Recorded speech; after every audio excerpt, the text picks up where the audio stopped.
नमस्कार दोस्तों, मैं सुरेश कुमार। मेरे YouTube चैनल कहानी इतिहास की में आपका स्वागत है। आज हम चर्चा करेंगे इतिहास क्या है, इतिहास का पिता किसे कहते हैं,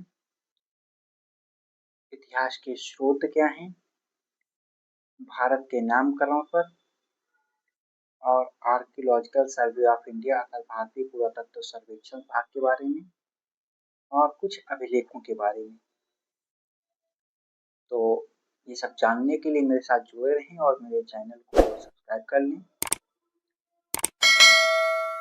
दोस्तों, इतिहास के बारे में बहुत आसान शब्दों में कहूँ तो इतिहास मनुष्यों से जुड़े अतीत की घटनाओं का अध्ययन है।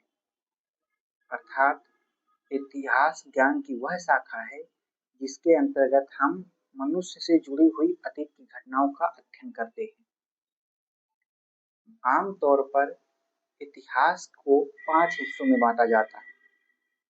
प्राक इतिहास में आद्य इतिहास, प्राचीन इतिहास, मध्यकालीन इतिहास और आधुनिक इतिहास।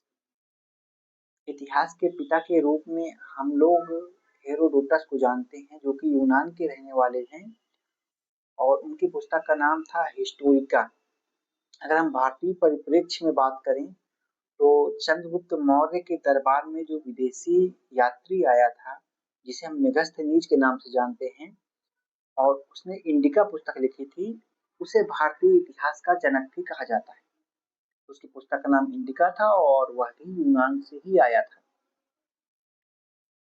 दोस्तों, भारत को कई नामों से जानते हैं हम लोग, हमारे देश का नाम है, लेकिन क्या आप जानते हैं कि भारत का नाम भारत क्यों पड़ा? इसके पीछे कई सारे तर्क मिलते हैं, कई सारी कहानियां मिलती हैं। अगर हम बात करें, सबसे पहले तो ऋग्वेद में 5 जनों के नाम मिलते हैं, उनमें से एक जन थे भरत। तो वो जो भरत जन थे उनके नाम पे माना जाता है कि देश का नाम भारत पड़ा।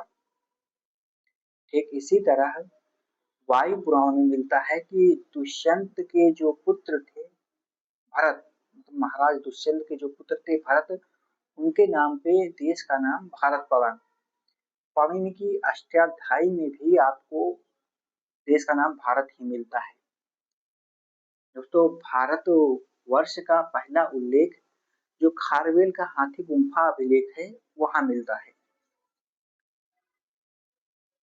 मनुस्मृति में आर्यावर्त, ब्रह्मवर्त, ब्रह्मर्षि देश और मध्य देश जैसे शब्दों का इस्तेमाल किया गया है। आइए इनके बारे में भी जान लेते हैं।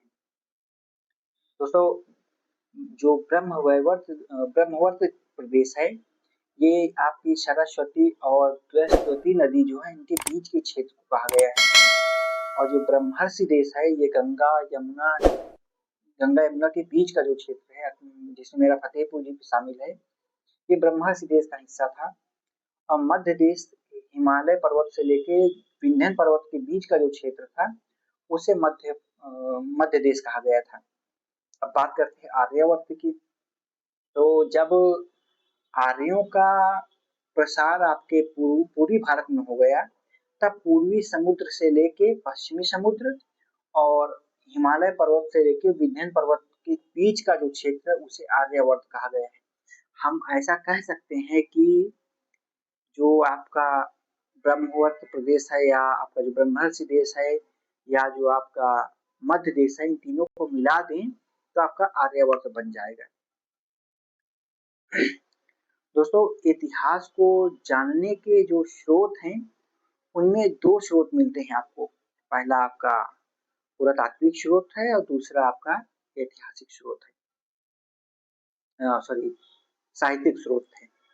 पुरातात्विक स्रोत में आमतौर पे 4 या 5 चीजों का अध्ययन करते हैं हम लोग, जैसे कि आपके अभिलेख हो गए, स्मारक हो गए, कॉइन्स मतलब सिक्के हो गए, चित्रकला और मूर्तिकला हो गई, जो मूर्तियां उपलब्ध है वो हो गई। इसके अतिरिक्त जो पत्थर वगैरह मिले हैं सब देखते हैं। और आपके जो साहित्यिक स्रोत हैं, इसमें आपके धार्मिक ग्रंथ मिल जाएंगे पढ़ने के लिए और लौकिक ग्रंथ मिल जाएंगे, और जो विदेशी यात्री हैं उनका विवरण भी मिल जाएगा, क्योंकि भारत में बहुत से यात्री आए थे और वो लोग यहाँ आकर के यहाँ के बारे में लिखे भी हैं। चाणक्य का मानना है कि इतिहास में आख्यायिका और पुराण, धर्मशास्त्र, उदाहरण और अर्थशास्त्र शामिल है। और चाणक्य कहता है कि राजा को दोपहर में प्रतिदिन इतिहास सुनना चाहिए। आपको ये इतिहास का महत्व चाणक्य बताना चाहता है। अब हम बात करते हैं आर्कियोलॉजिकल सर्वे ऑफ इंडिया की। दोस्तों, भारत में आर्कियोलॉजिकल सर्वे ऑफ इंडिया की जो स्थापना हुई थी वो 1861 में हुई थी। और इसके पहले जो महानिदेशक बने थे वो बनाए गए थे अलेक्जेंडर कनिंघम। अलेक्जेंडर कनिंघम ने जो भारत में अभिलेख पाए जाते हैं उन अभिलेखों के आधार पर पूरे भारत के इतिहास को, प्राचीन भारत के इतिहास को जो कालक्रम निर्धारित किया, जिस क्रम में रखा है वो इस प्रकार है। उन्होंने सबसे पहले मौर्य काल को रखा है, फिर मौर्योत्तर काल को रखा है और फिर गुप्त काल को रखा है। उन्होंने 1877 में एक ग्रंथ का प्रकाशन कराया था जिसका नाम था कार्पस इंस्क्रिप्शन इंडिकेरम। यह 1877 में प्रकाशित हुआ था। और एक विद्वान का नाम और मिलता है जेम्स मिल। जेम्स मिल ने अपनी पुस्तक ए हिस्ट्री ऑफ ब्रिटिश इंडिया में भारत के इतिहास को 3 हिस्सों में बांटा: प्राचीन इतिहास, मध्यकालीन इतिहास और आधुनिक भारत। प्राचीन इतिहास को वो कहते हैं कि यह हिंदू काल है, मध्यकाल के इतिहास को कहते हैं कि यह मुगल काल है और आधुनिक भारत को वो कहते हैं कि यह ब्रिटिश काल है। हालांकि ऐसा नहीं है, दरअसल वो भारत की परिस्थितियों से परिचित नहीं थे। अच्छा, भारत के इतिहास को बांटने का ये तरीका क्या था? तो धार्मिक स्थिति, सांस्कृतिक स्थिति, आर्थिक और सामाजिक स्थिति के आधार पर भारत के इतिहास को भी अध्ययन में सुविधा के लिए 5 हिस्सों में बांट दिया गया है। हालांकि आपको मुख्यतः 3 हिस्से पता होंगे, तो जब डीप अध्ययन करेंगे तो आपको पता चलेगा कि भारत के इतिहास के 5 हिस्से हैं। फिर से मैं बता रहा हूँ, पहला हिस्सा प्राक इतिहास है, दूसरा आद्य इतिहास है, फिर प्राचीन इतिहास है, उसके बाद मध्यकालीन भारत और फिर आधुनिक भारत। आपका जो प्रागैतिहासिक इतिहास है ये वह इतिहास है जिसके बारे में कोई भी लिखित साक्ष्य उपलब्ध नहीं है। इनके जानने का मुख्य स्रोत आपकी चित्रकला और कहीं कहीं कुछ औजार वगैरह मिल गए हैं वो हैं। इनमें पाषाण काल शामिल है और इनका कार्यकाल 20 लाख ईसा पूर्व से लगभग 3500 ईसा पूर्व या 2500 ईसा पूर्व लिखा मिलता है। उसके बाद आता है आद्य ऐतिहासिक काल। आद्य ऐतिहासिक काल में 2 संस्कृति आती हैं, आपकी हड़प्पा संस्कृति और फिर वैदिक संस्कृति। तो ये लगभग 2500 से लेके आपके 600 ईसा पूर्व तक चलता है। इसके बाद हम करते हैं प्राचीन इतिहास का अध्ययन जो लगभग 6ठी ईसा पूर्व से लेके 12वीं शताब्दी तक चलता है।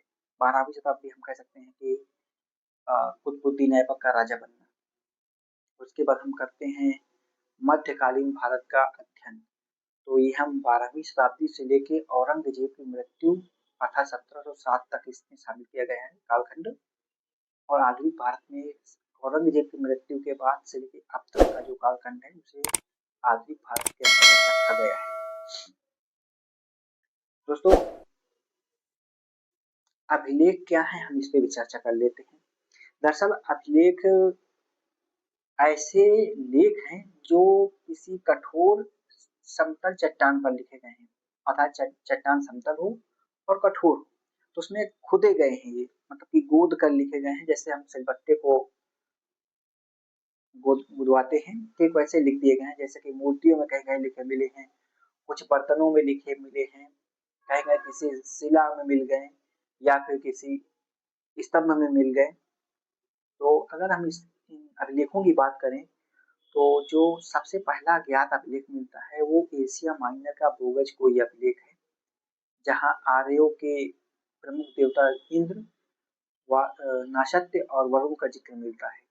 उसके बाद अगर हम बात करें, लेकिन सबसे पुराने जो अभिलेख हैं वो आपके हड़प्पा काल के हैं, लेकिन हड़प्पा के जो अभिलेख हैं वो पढ़े नहीं जा सके क्योंकि हम लोग उनकी लिपि से परिचित नहीं है।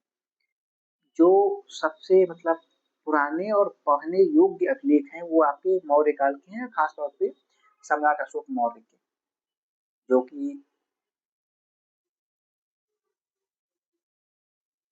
कई सारी लिपियों में मिलते हैं आपको, इसके बारे में बाद में अध्ययन करेंगे।